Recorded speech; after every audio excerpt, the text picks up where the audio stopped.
1971માં ભારતની વસ્તી 54 કરોડ હતી અને બેઠકો 543. આજે વસ્તી 140 કરોડને પાર કરી ગઈ છે, છતાં બેઠકો એટલી જ છે. આ અંતર ઘટાડવા માટે હમણાં આપણા સંસદમાં 131મું બંધારણીય સુધારા વિધેયક 2026 રજૂ કરવામાં આવ્યું છે. કુલ પ્રસ્તાવિત બેઠકો એટલે કે બેઠકો લોકસભામાં 543 થી વધીને 850 થવા જઈ રહી છે.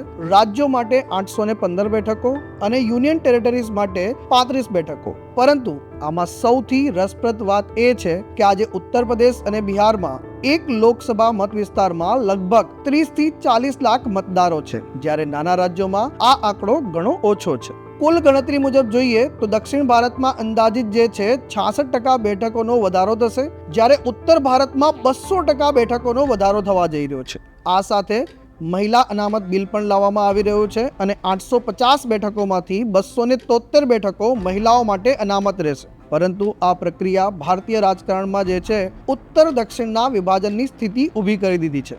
કેરળ અને તમિલનાડુ જેવા રાજ્યોએ ફેમિલી પ્લાનિંગને સફળતાપૂર્વક અમલમાં મૂક્યું હતું. તેમને વસ્તી નિયંત્રણ કર્યું અને હવે શું તેમને આ બાબત માટે સજા આપવામાં આવી રહી છે? બીજી તરફ યુપી અને બિહાર જેવા રાજ્યો જ્યાં ફર્ટિલિટી રેટ એટલે કે પ્રજનન દર ઘણો વધારે છે, તેમનું બમણું પ્રતિનિધિત્વ મળવા જઈ રહ્યું છે.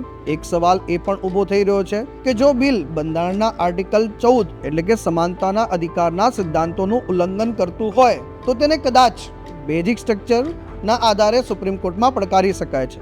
પરંતુ સૌથી મોટો સવાલ એ છે કે શું લોકસભામાં બેઠકો વધારીને 850 કરવાથી ભારતની બધી જ સમસ્યાઓ જે છે એ ઉકેલાઈ જશે?